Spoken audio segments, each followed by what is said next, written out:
Charlie.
be raining already.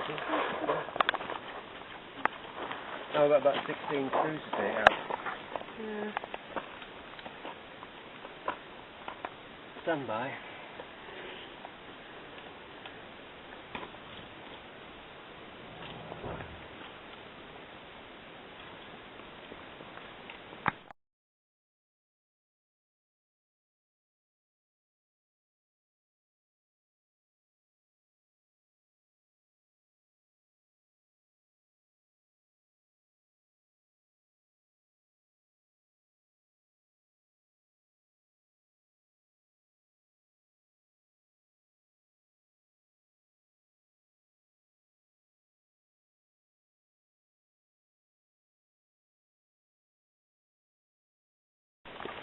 The Midland Economic Research and Point Lock is a different guide. Yeah.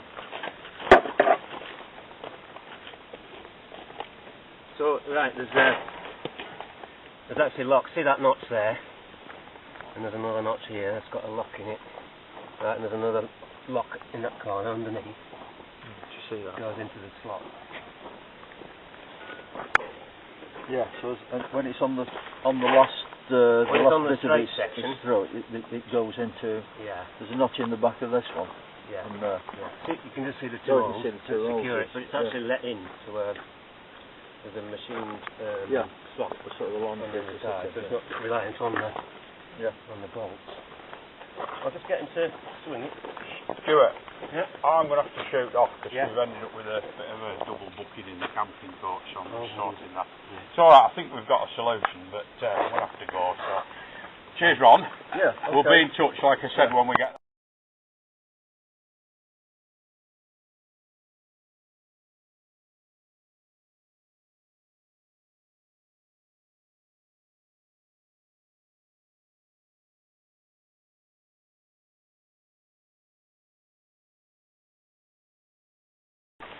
The Midland Economic Research and Point Lock is a different guide. Yeah. So, right, there's actually locks. See that notch there? And there's another notch here that's got a lock in it. Right, and there's another lock in that corner underneath. Did you see that? Goes into the slot. Yeah, so when it's on the last the last bit of its throat, it goes into. Yeah. There's a notch in the back of this one. Yeah. And see, you can just see the two holes. You can see the two holes. Secure it, but it's actually let in to there's a machined slot sort of along on the side, so it's not reliant on the bolts. I'll just get him to swing it.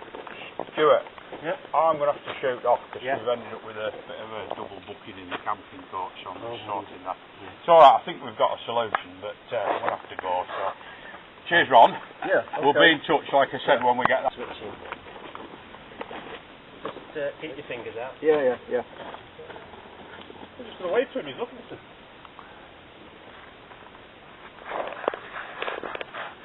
Come on.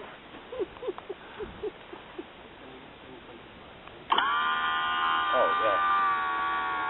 I do like that. Oh, yeah. Fantastic. Back again. It's really elegant. It is really elegant. Elegant first thing.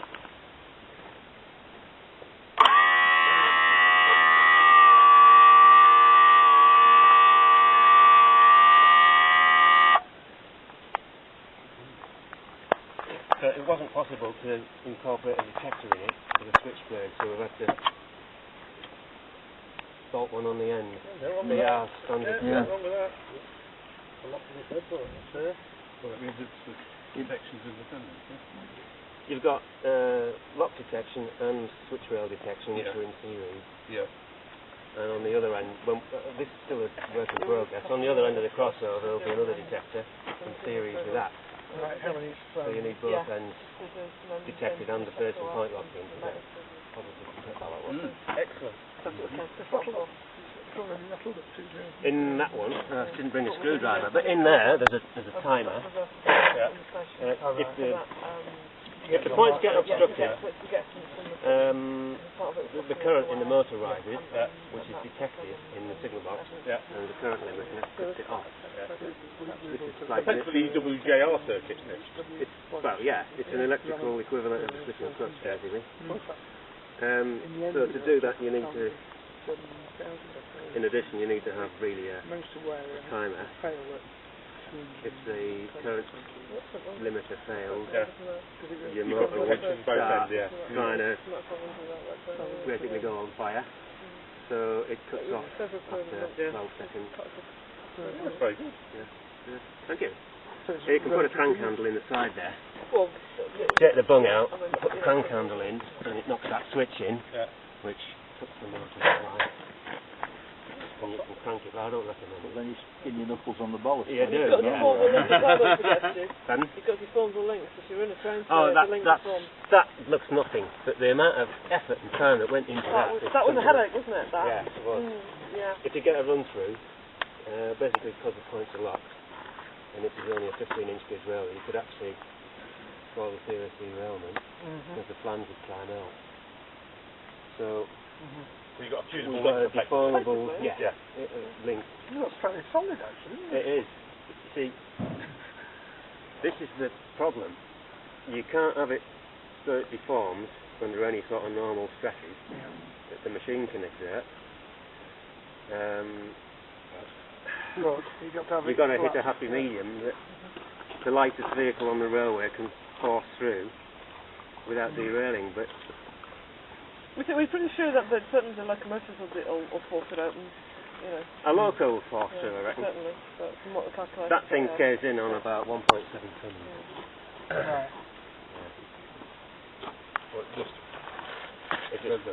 Did it work without anything jumping out? Oh, you little face. It did. Are you pleased? I'm ecstatic. Because we were convinced it would, but we've never tried it with a top off, have we? In situ. Well, I have. Yeah. Yeah, well, not in front of an invited audience. No. So, yes, very good. Very good. There's another version for 2-foot gauge, and there's another version for standard gauge now as well, which is intended for depots. What voltage is this working off, Steve? Right, this is 24 volts, although you could run it at 36 and it will go a bit faster. We just haven't got a 36 volt supply yet. Oh, you ought to write another article then with RSC News about the other machine. When you say depot, are we talking anything because over you did the rail engineer article, yeah, and I got that by him. Yeah. I put it in RSC News. You did? Yeah. Thank you. Well, if you've got other versions of the machine. Well, I'm sort of talking to a firm in Sheffield called Zone Green. Yeah. You know them. Yeah. Part of Mecan. Yeah. They're interested in it, so it's fairly sort of days to be shouting about it, really. Well, if you need a standard gauge trial site, that can be arranged for you as well. Really? Yeah. How soon do you want to move on it? Right away, if it was up to me. I can feel a Ruddington coming on, you know, a great central. Well, yeah, a bit closer, yeah. The other thing is, from our point of view, it's fully type approved as well. So there's absolutely no, there's no reason why it can't be fitted into any location, just with the normal risk assessments for the location it's going into. The 15-inch gauge is quite approved with the 50 gauge horses. It's the only narrow gauge point machine ever. It's a fixed throw, as you can see, obviously, so we have to have a lot of motion drive on the structure there. Which, it's quite a familiar thing, isn't it, really? Yeah. Yeah, external greasing point, is that because of all the effort to get the lid off? Works. Greasing is quite very infrequently, once a year sort of thing, really. It's molybdenum sulfide grease. Pretty good stuff. But on the test plan, we didn't find any discernible wear. There's hardly any grease How many was it again? It was just incredible. It was a few hundred, wasn't it? There's a few hundred. Yeah. How many is it done now? 2,000. That's probably wrong, actually. It's done a hell of a lot of operations, but there's no wear in it. When you think about it, the Midland Railway economical Basin Point lot, which is basically almost outside in the open, they lasted for absolutely Some still in New Midland Zealand. wasn't very successful, if I remember. Yeah, but I mean, it does cure the design faults that they had with the lugs showing up on the run through. You don't have that problem, you know, you've taken that out with one more link. You don't get crap in it. Solve the weakness. No, it's it does rotate, doesn't it? Yeah, I was saying. It's just phosphor guns.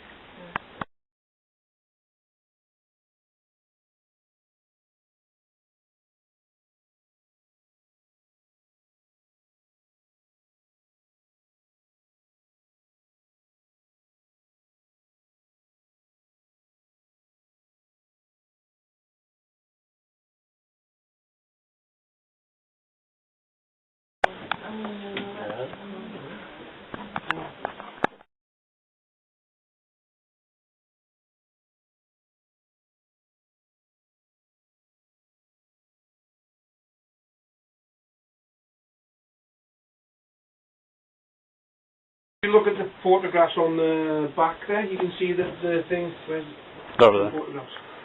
Just down there, you can see the befores and after. Decommissioned in 1965.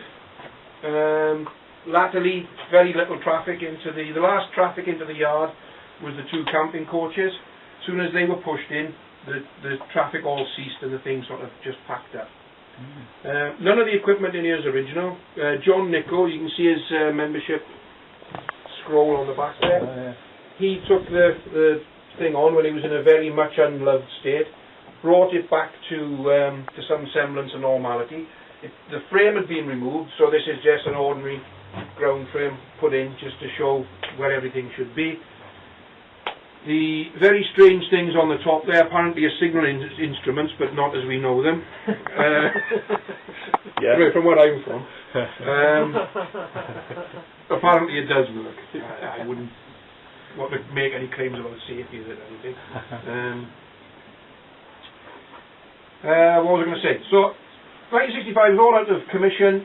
The last pages of the train register are on the desk there, encapsulated, so if you have a look.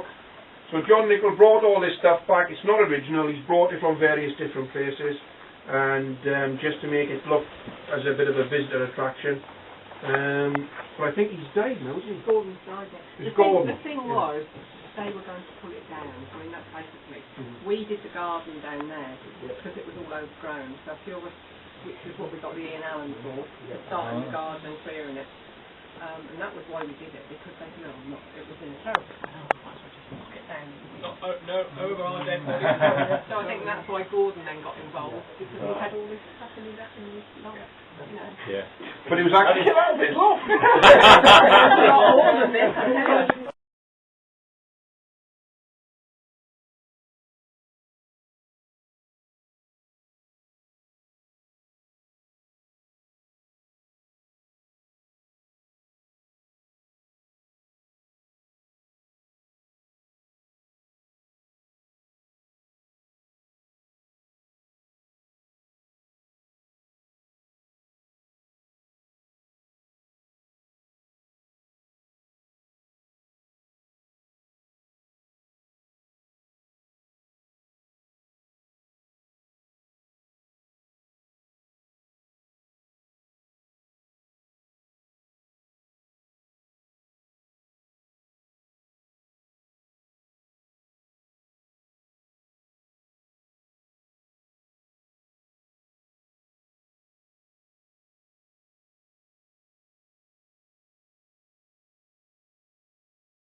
Yeah, it's better because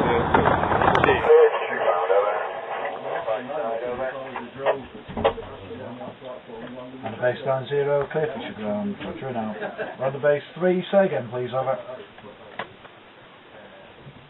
On the base 3, clear the back side, over.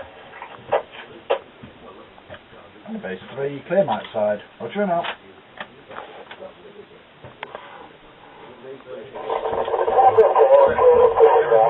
spring diagrams.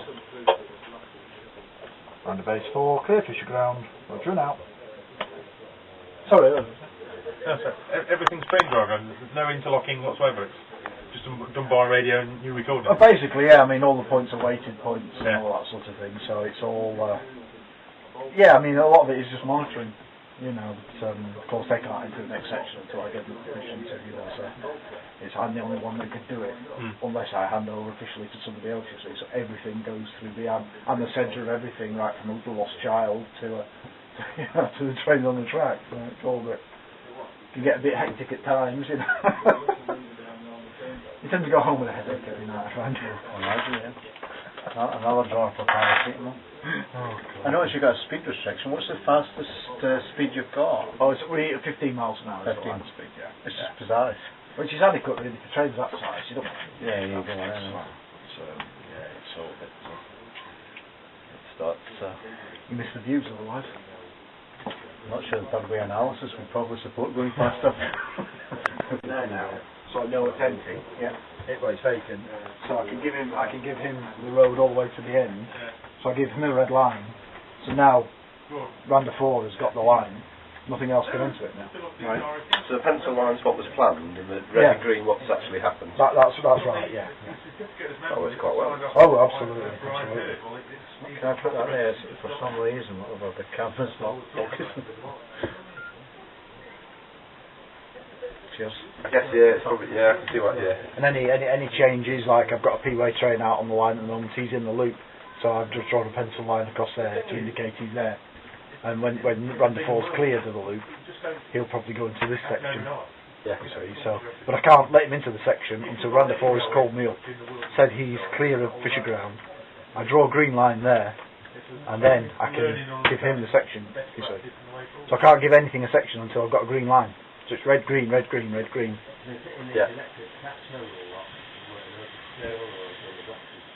So as long as your ink doesn't run out of your pen. Well, right. I've got to draw full of them here. Yes, your train's...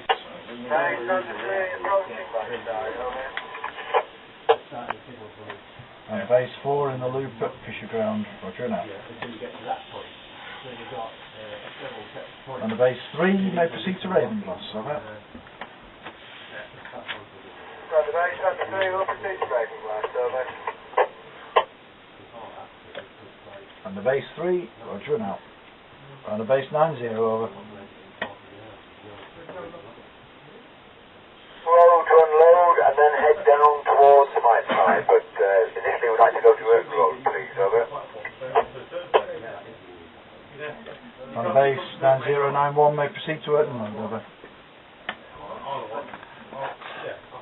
To Earth Road, over.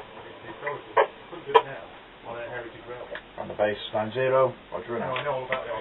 Right, so what I need to do, you see, because he hasn't got a plan of action, so to speak, I just basically draw a line there, because that's where I've given him to. We'll sort out the rest of it later on. So yeah. Many trains run up and down there, do you? Well, we've got, was it 7 round trips today? Right. And basically we can have one every 20 minutes. So that's maximum number of trains on the line is 6. Right. Okay. Because that's how many spaces there are. That's what it works out to do. It's more trains when you get the main line. Well, just because there's the Redditch branch. Oh yeah, I mean at times, you could be actually controlling more trains and more big power boxes. You know, and, more people. You know, I mean, 6 trains is you're talking over 1,000 people. Yeah. You know, so it's serious stuff. You know, the responsibility is quite high.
This is a bit intimidating. It's not intimidating necessarily because I'm standing in front of you waving their arms around, because I've done that plenty of times.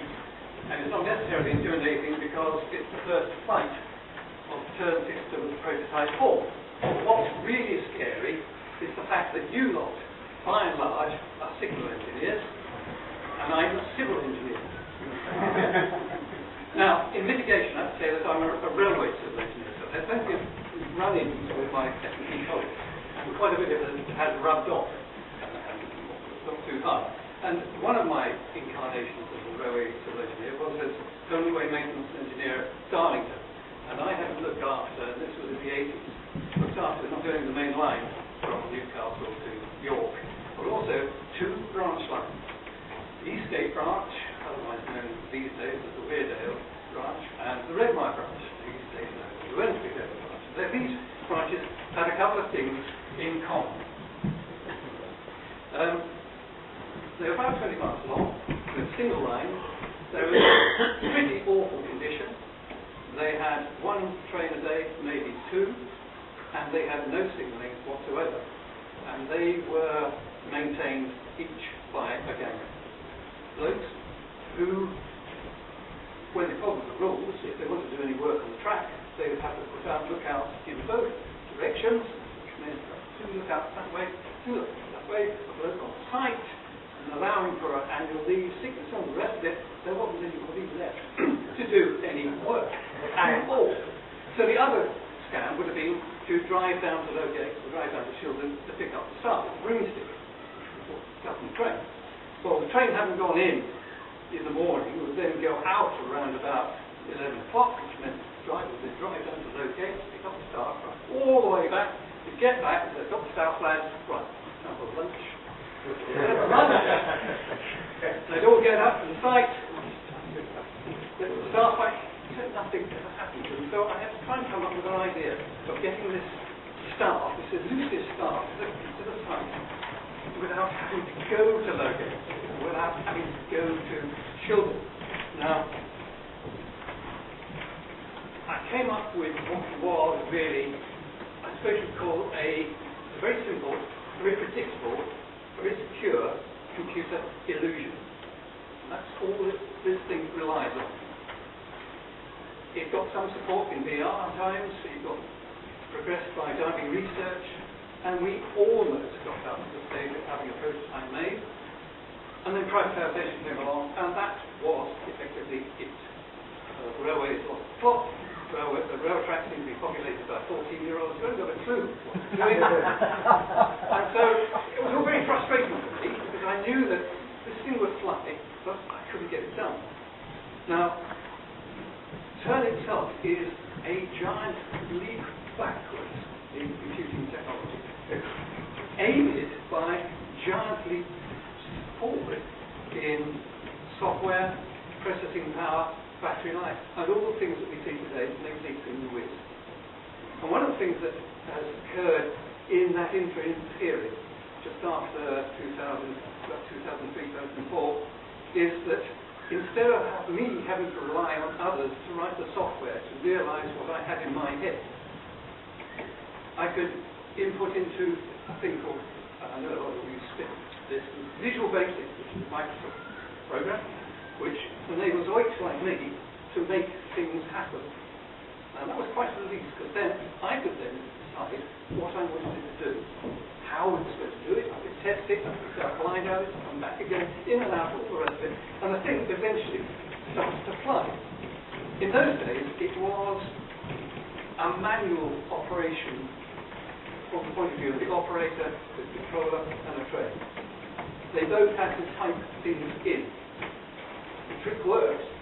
It was very, very simple. Just relied on telephone messages or whatever it was, but it was purely manual.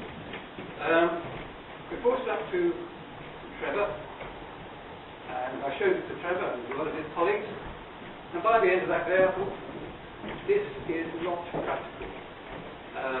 And it wasn't practical, because having seen the amount of space there is on a steam engine, and having seen what they're involved in, the drivers are involved in, other things they're doing, the last thing we're going to be doing is typing things into a touch screen, all that sort of malarkey. So, in the interim, I've taken it all the way back to square one, almost, and automated as much as I can.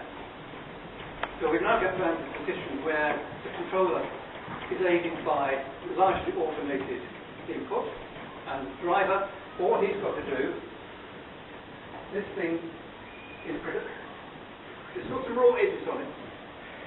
It's a prototype. It's a big red button. There'll be one other button, which is at the moment in the safe side key, which is the on button, and you will say on, and this big red button is the only control that the driver has or needs. He doesn't need an off button. The off will be done by others. It has a keypad, which will be connected in when I work out how to do it for things like emergency operation and other bits and pieces, but not for today. Certainly not today, because it's not even connected. Now, I'm just going to turn on the rather ancient, battered Newcastle, ex-Newcastle taxi cab radios.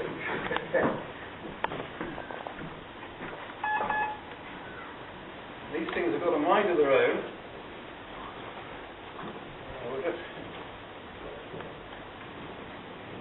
So what we're going to do, we're going to run you through the current state of play. I'm going to do it from back here because, and I need a stooge. Now, something I've never seen before, Stuart. Could you be my steward? Stooge. What a surprise. If you could press the button once to get it to go.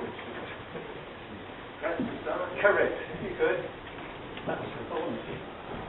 Now, on the screen, you have got the line diagram.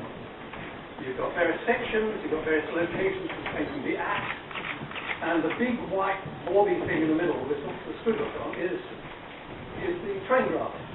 That's fired up generally around about accurate time, 14:30 in the middle, so it scrolls automatically, and it takes the tracking of the train as we go. You'll see that emerge. But what we're going to do, we're going to send a train with unit number 1. Each unit's got an individual number, a unique number, and we're going to take it up the branch for you. Hopefully, lots of little twittering of noises. So, train service number 2 with unit number 1, located at Ravenglass. I'm going to give this a token all the way to Earthing Road. Is that right? Now, fitted in with all this is the existing Ravenglass and Eskdale radio protocol, which does fit into this. But I'll just get this away.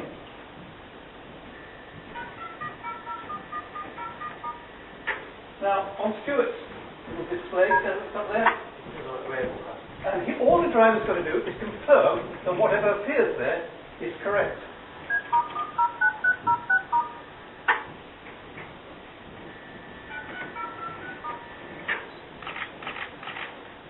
Right, so what did you say then, Stuart?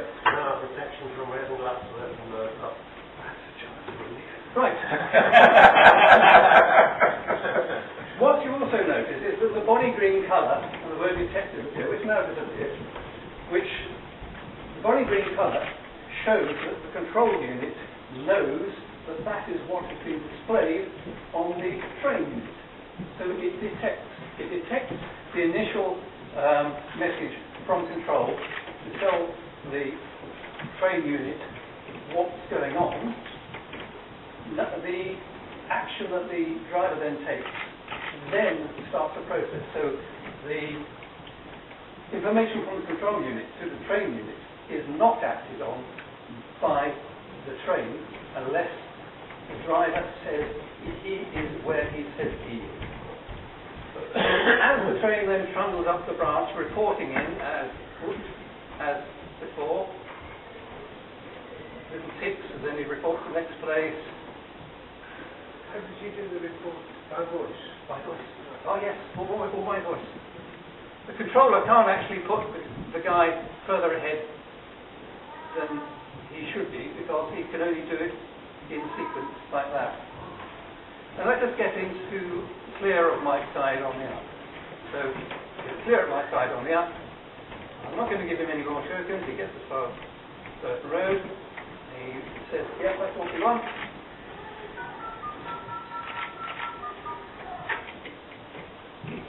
And he says,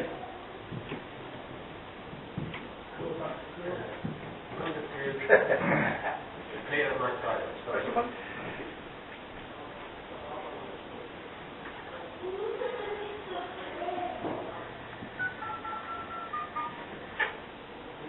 well,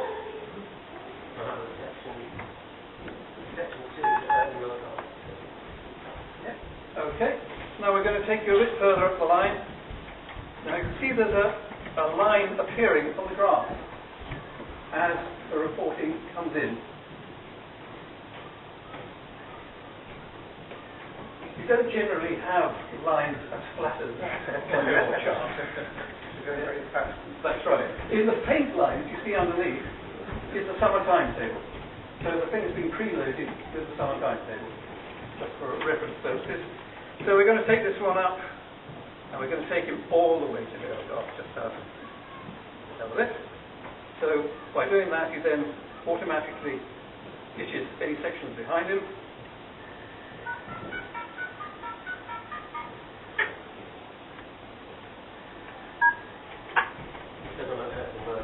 You see that?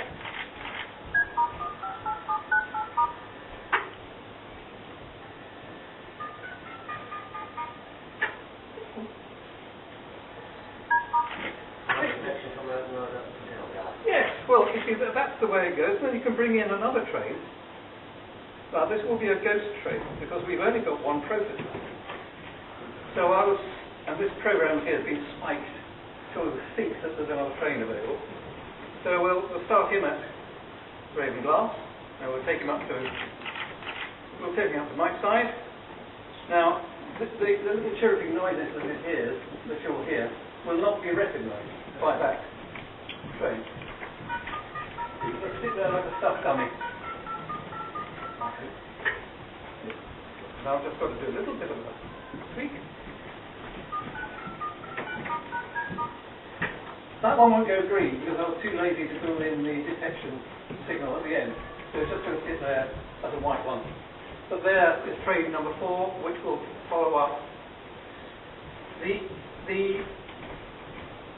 Call it interlocking if you like. But this interface prevents, say, train 6 acquiring Burton Road, because if I say that it's at my side and I try and go up to Burton Road, I can tap as much as I like on there, but that display is disabled. So the interlocking, or whatever you might call it, the rules of route are built into the display. They're at that sort of level, and underneath it is the engine which drives the security on the rest of it. So he can't go any further. So I'll just stop him at my side.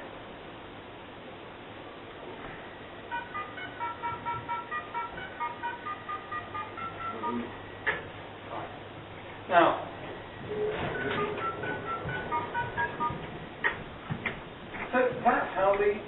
that's how the system progresses. The console prevents any moves which are illogical and unreasonable and unsafe. The only input the driver's got is to press the button. If it goes wrong, because the transmission or whatever happens in the transaction is interrupted, then you never ever have a situation where the train has more tokens than it should have, and you never ever have a position where the control has got rid of tokens that he thinks that he can get rid of. So you always land up, no matter what sort of stage the thing craps out, you will always land up in a at least fail-safe position. That's that, because my upbringing in civil engineering on the basis that if it's going to go wrong, it will always go wrong. That's how this thing has been constructed. The power supply fails on the power supply, well, you've got no.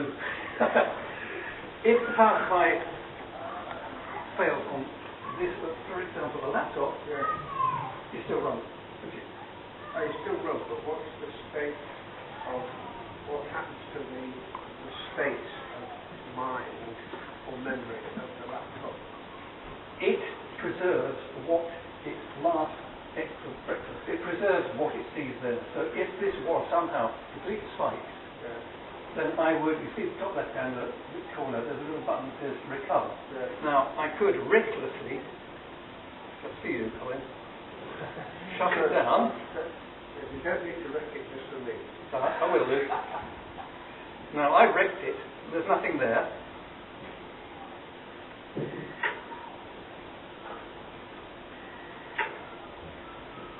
There are all the trains and the positions and the graph as it was when it last cracked out, just before it cracked out. They're not detected, because you then have to go through the whole rigmarole making sure everybody is there. I saw the message reflected. Is there any way you can duplicate basically? Yes, everything's possible. I mean, I've learned in this game that if you can say it in words, you can do it in code. Do you have a duplicated method? Is it? You have? No, but if anybody, if it's necessary, you can do that. Yes, no problem at all. You could have a duplicate one of these and a backup, and you could run it with a mouse that doesn't interface with infrared mice.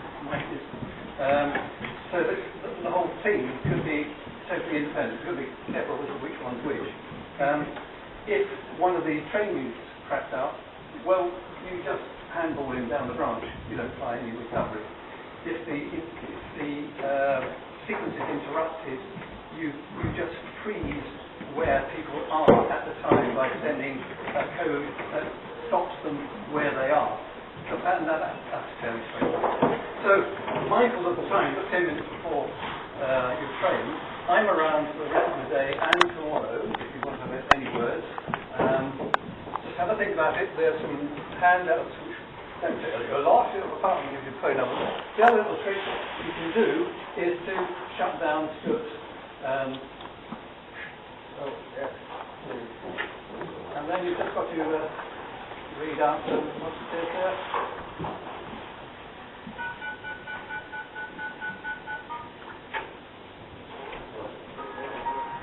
And it says, I feel ruined. So there you are.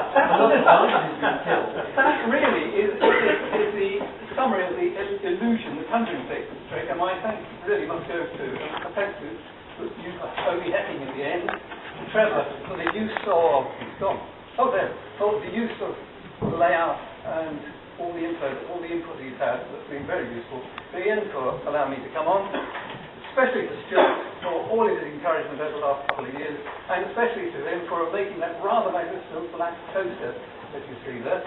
Very impressive. And thank you to you all for your tolerance of civil engineers rambling.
Just wait a minute.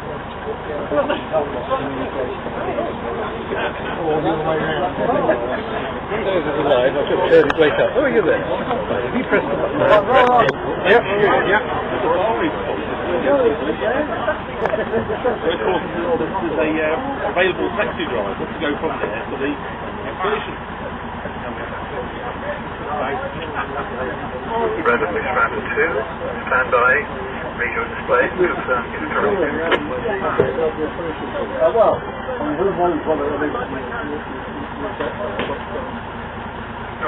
acknowledge, please. Under base, under 2. The display is not saying anything other than turn system ready at the moment.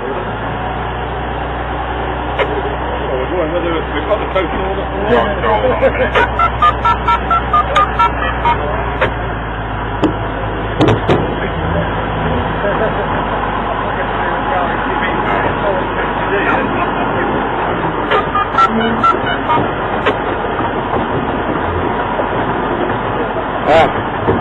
Under base, under 2. My display reads Ravenglass to my side up. Over. Under base, under 2. We were released. Report clear of Ravenglass. Under base, under 2. Move report when clear of Ravenglass. Over.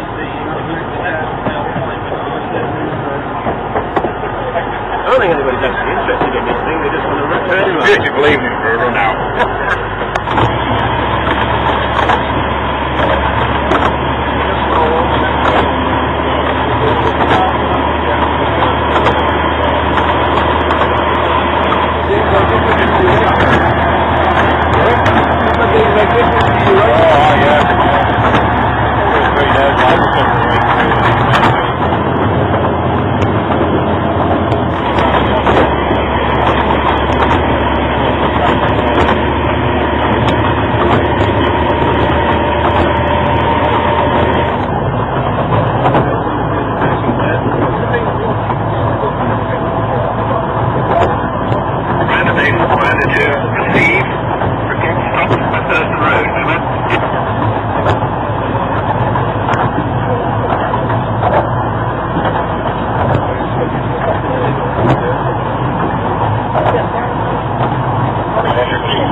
Should say run round now, then should it? Or give you the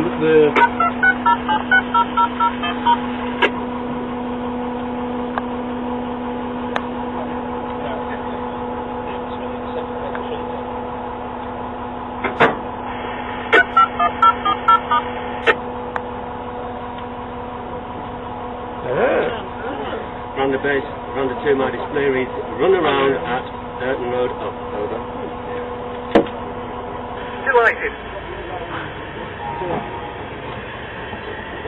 Tony, you've got permission to run round. Over. Stu, if you want to run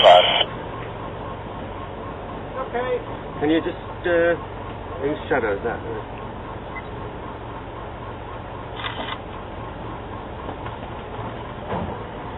That's me. There you go.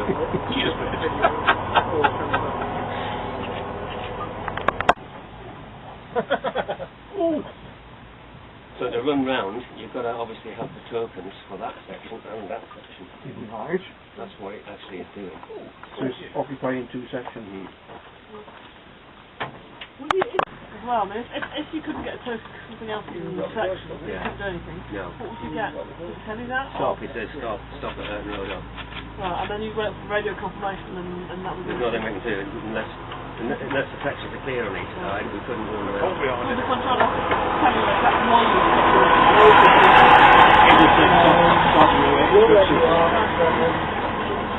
He might say something.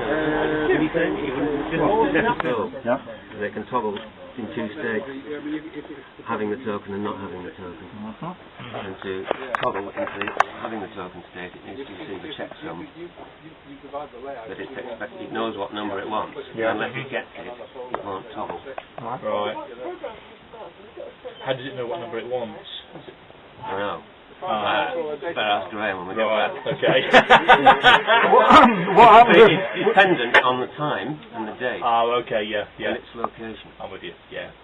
We're actually confirming the location. It comes up on the top row. Urton Road, whatever. Yeah. And I respond to that. Yeah. And then it works. Yeah. It does the token exchange. Got you. Yeah. You've got to read. If it said Mite Side and we were at Urton Road, I wouldn't press it. Yeah. So you can preach to the total innocent. Where's the other train in all this then? Where's the other train? Yeah, what does this have? Right? Another train that's occupying a railed way in conflict situations. Does this, at its current stage, work with that as well? Not understanding the question. Well, there is another train on the line somewhere. That prevents you off it, right? Yeah. Any number. So you can have any number of TERN units talking to control. But it's a controlled decision that determines. The token exchanges are all initiated by the controller. We can't initiate anything here. We're only like a slave. So his base unit is the one that determines line occupancy and whatever. What frequency on PMR frequency? 168 megahertz, which is high band taxi radio. What's the sort of, could you get bumped by that? Because you're effectively losing communication. Right, the way we've got it set up this evening, yes.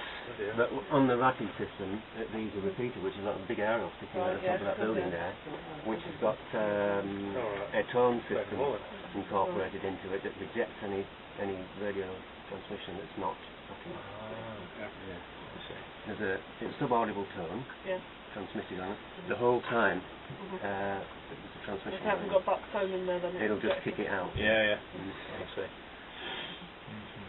I was just curious how you keep the channel clear basically for your basic communication. Yeah, I think in the early days there was a bit of trouble with taxis from time to time. RATI radio system.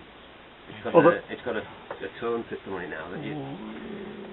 Well, occasionally there were situations where you could hear the waterboard or a taxi firm in Blackburn or somewhere silly like that. But nothing actually overrode our system. We could hear them, but it didn't interfere with the integrity of our system. Stuart? Hello. Sorry, Lisa. Do you want to give Tony a shout, see how he's doing down that end? I think he looks like he might just be such sort of thing now. Tony, are you coupled up, over? Yes, sir, I'm ready to go this end, over. Run the 2, we have successfully run round and request permission to return to Ravenglass, over.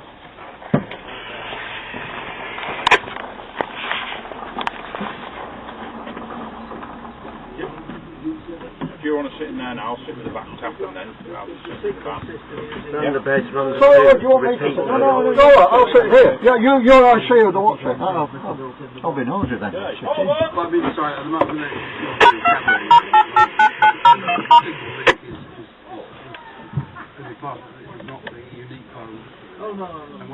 Saying we're at Urton Road up, see? We want a token that says Urton Road up to Mite Side.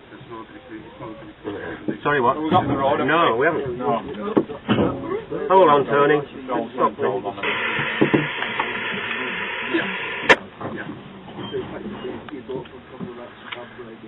Randa base, Randa 2 is timed out, over. Yeah.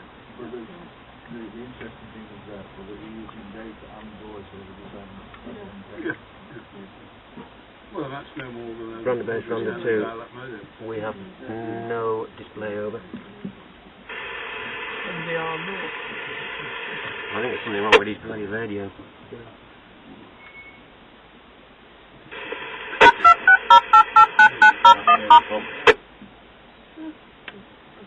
I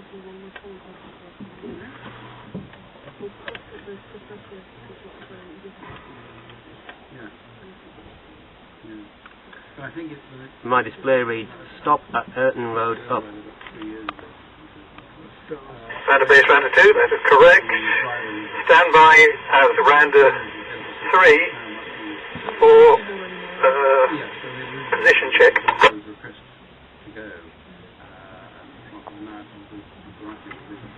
Rounder base, rounder 3 is in the up loop at Earton Road, over. Yes. Yes.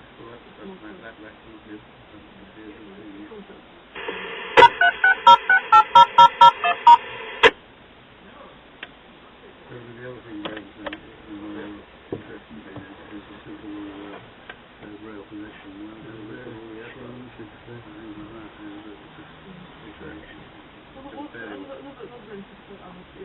You have to get rid of the old token first, and that's all I haven't got. Yeah. The radio is a bit sticky, isn't it? We're not using the lattice radio system, it's direct. Right. Yeah. Well, I think that very much is yeah. If you've got a ticket you want to put an engineering tower, or you know. Well, and the other problem is a long position. Very long position and no control. Yeah? Am I right? Right? Yeah. Yeah.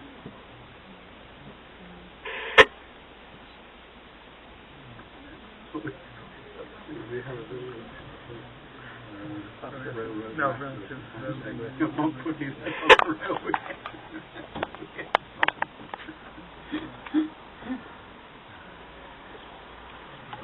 I'm going to ring him. You will receive a location. If you would just press it, go on, that would be helpful. Over. Carry on.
Just gone past the street.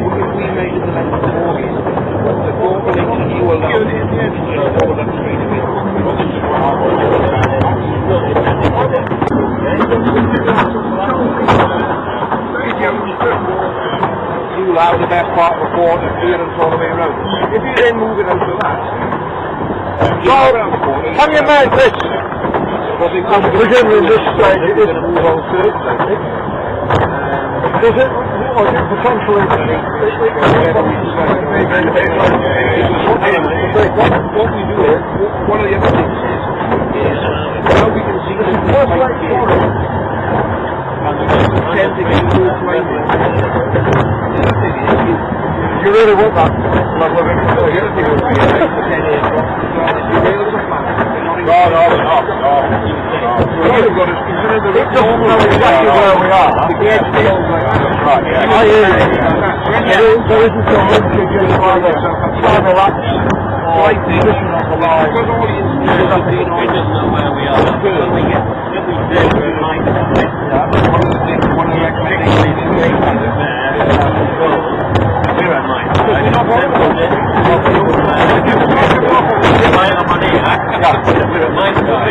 If he came up with the location of where we are. With the one office now,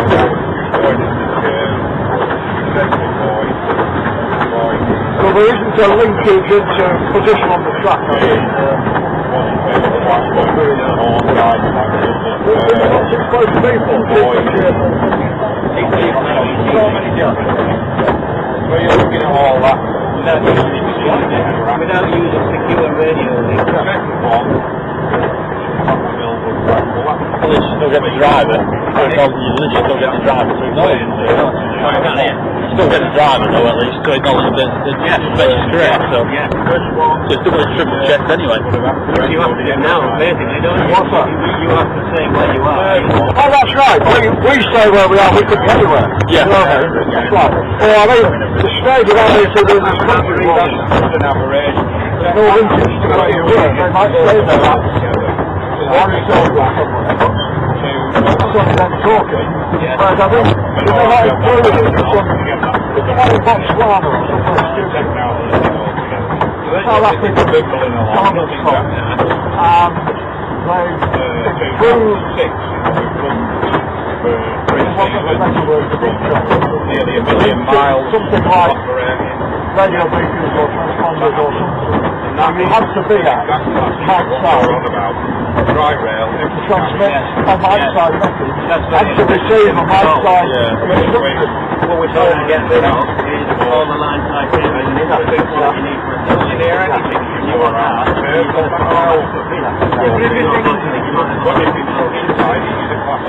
And then product, if the driver goes or stops into you've been charged to ignoring the signal anyway. So yeah. Rather than it take it now, you're never going to get perfect.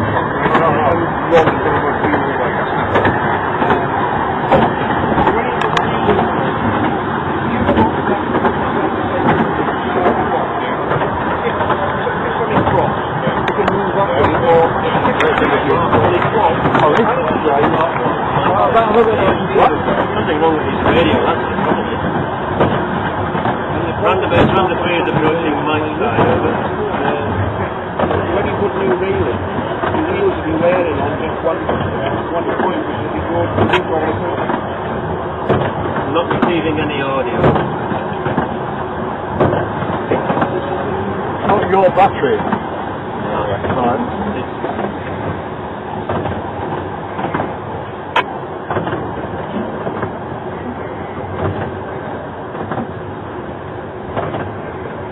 Roundabout 3, please repeat, over. Roundabout 3, can you turn your radio off and on, over?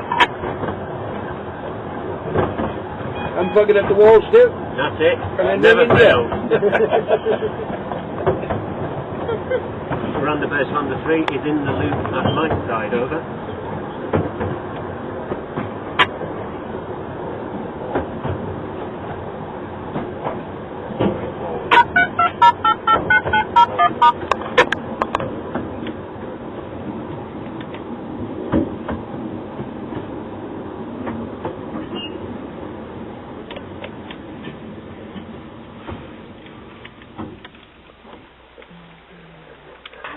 Roundabout 3 display reads stop at Mike's side down, over.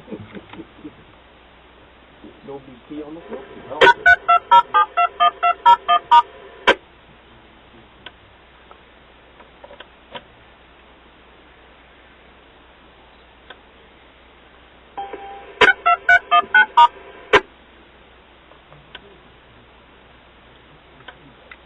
Roundabout 3 display reads Mike side down to section 1, over.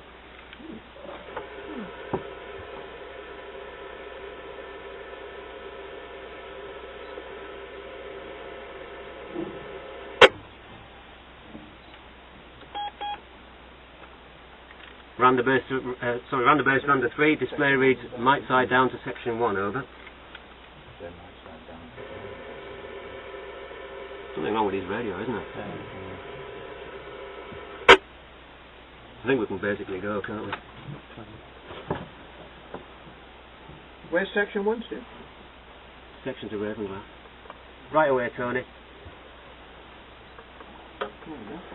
He's keying up on his handheld today, isn't he? Sorry, can you repeat that, Stu? Right away to Ravenglass, Tony. Right away to Ravenglass.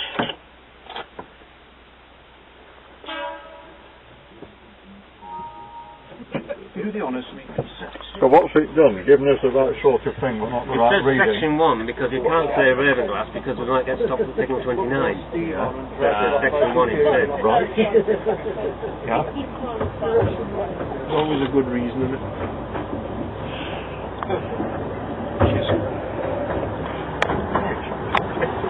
When you go to Texas school, they always teach you the excuses first. You go to the excuses first. Ooh, I had done it. I'll laugh at the road.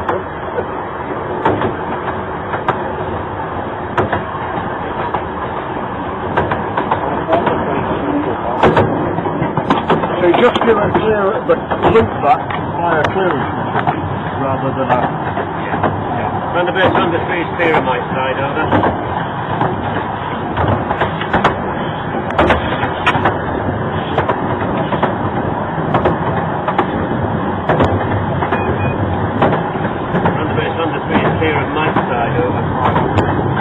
Roger, approaching Ravenglass, over.